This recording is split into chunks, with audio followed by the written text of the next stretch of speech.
Hey book buddies and frightening friends, it's Katy here, and today I'm going to be recommending some nice Halloween October reads.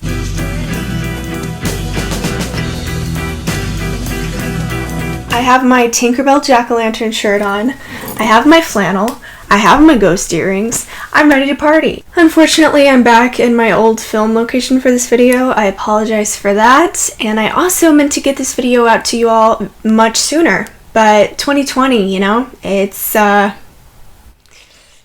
I am going to attempt to rank all of these recommendations in order of spookiness. So the first book that I recommend will be just kind of cozy, then it'll get a little spooky, then it'll get a little creepy, and then I'll end with the scariest books, in my opinion. And, you know, everyone's fright-o-meter is different, so keep that in mind. The first book that I would like to recommend is The Near Witch by V.E. Schwab. This book, I think, is a YA.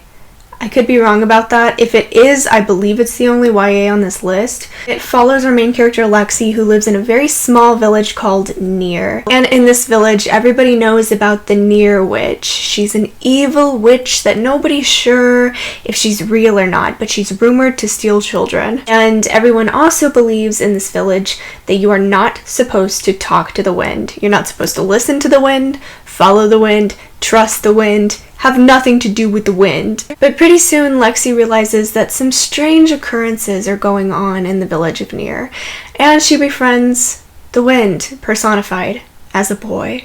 This book just feels like autumn to me. It's very, like I said, cozy. It's got a little bit of eeriness in the background, but I didn't find it too terribly scary, and I just think it's a perfect autumn read. The next book I'd like to talk about is The Ocean at the End of the Lane by Neil Gaiman. This is a very short novella type book. It follows our main character as he returns to his childhood home and starts to relive some pretty disturbing memories of some things that happened while he was there. It's hard to describe this book without giving too much away. Suffice it to say, it is Neil Gaiman, so it's written beautifully, very atmospherically. I think it's scarier than The Near Witch, but still not really scary. It's just kind of ooh. And I enjoyed it so much that it made my favorite reads of 2019, so this is another book that just screams autumn time to me, and it is very short, so you could probably read it in a sitting if you wanted to. The next book that I want to talk about is another very short book, but oh, so good. It's called The Ballad of Black Tom. I have one brain cell and forgot to say the author. This is by Victor Lavelle. This book is an anti-Lovecraftian cosmic horror short story. I believe it's supposed to mimic some of the things that happen in The Occurrence at Red Hook by Lovecraft. I could be wrong, but I'm pretty sure that's the one that it's drawing inspiration from. I have it right here, I forgot. It was behind me. So this book follows Thomas Tester. He lives in Harlem, and he does odd jobs. Everywhere that he goes, he carries around an empty guitar case. He wears a nice clean fedora. He's very clean-cut, mysterious, and he does things for people to put food on the table. And one day, he does a job for a woman who turns out to be a sorcerer, and then just a lot of chaos ensues.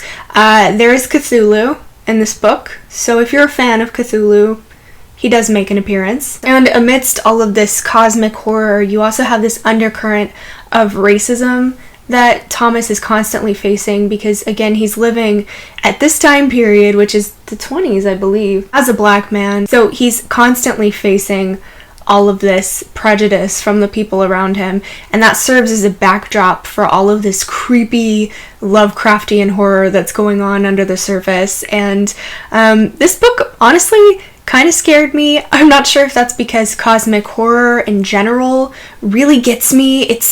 I'm terrified of space and I'm terrified of the ocean, so cosmic horror tends to just really freak me out.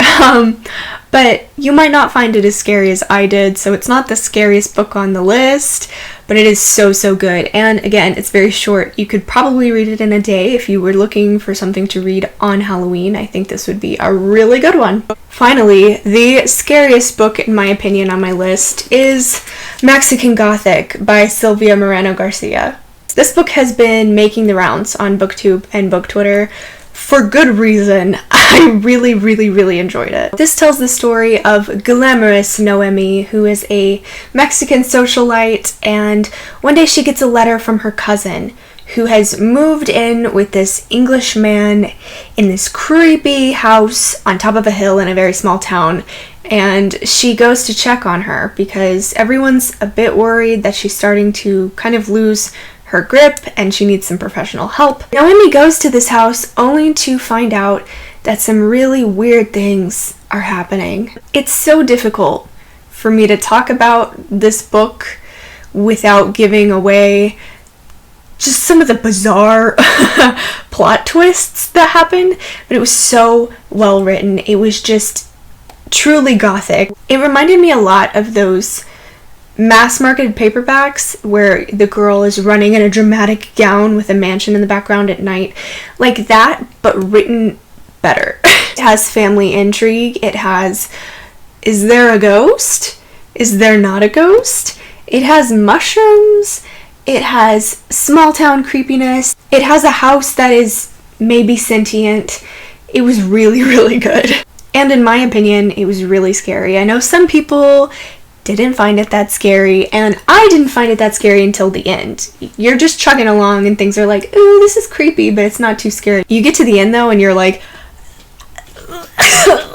Now I want to talk about 2 bonus books. These are bonus books because I'm not done with them yet. So I can't fully endorse them yet because I don't know what happens at the end, and maybe even though I'm really enjoying them now, they'll do something that I don't like, or the quality will get worse. I don't think it will, but it could, so there's my disclaimer.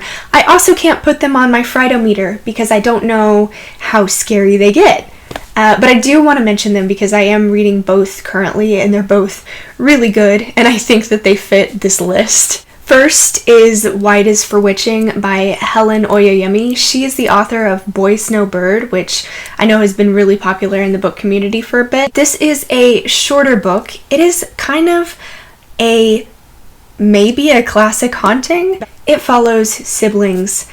Something really bad has just happened to their mother, and they have some tension, and they each have some things that are going on in their lives. But there's something weird going on in the house.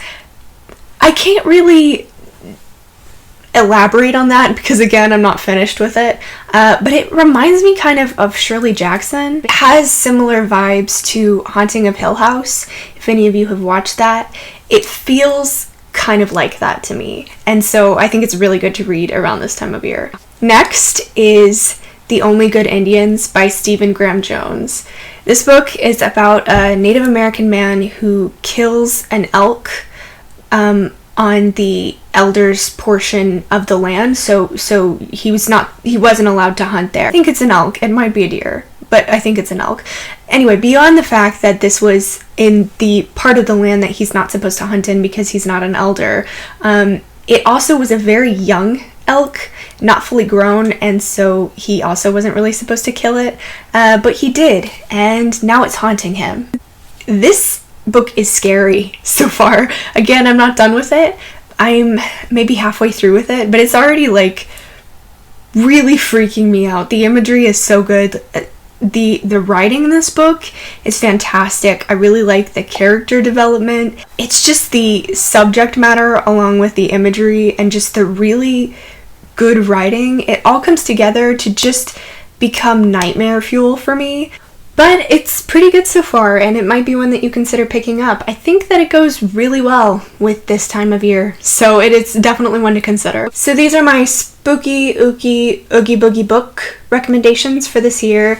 It's not as long of a list as I had hoped. I was really trying to churn out a bunch of creepy crawly books to recommend for you guys, but this year is the scariest thing. I am going to be posting a video dedicated solely to vampire books here pretty soon, probably not before Halloween because Halloween's in like 3 days. Halloween is my birthday, by the way, if you want to give this video an extra like as a birthday gift, consider. But I will be coming out sometime in November with a lot of vampire book recommendations, so keep an eye out for that. Thank you all so much for watching. I hope that you enjoyed this video. I hope you try out some of these books for these next couple of days before Halloween. And I hope you have a very happy Halloween, or All Hallows Eve, or Samhain if you would prefer. I hope you're all staying safe out there. I hope that you're feeling nice and cozy and you have some hot apple cider to drink. I love you all very much. I should have called you Pumpkin Pals at the beginning. Pumpkin Pals. I will see you all again very soon with a new video, but until then, happy reading and haunting.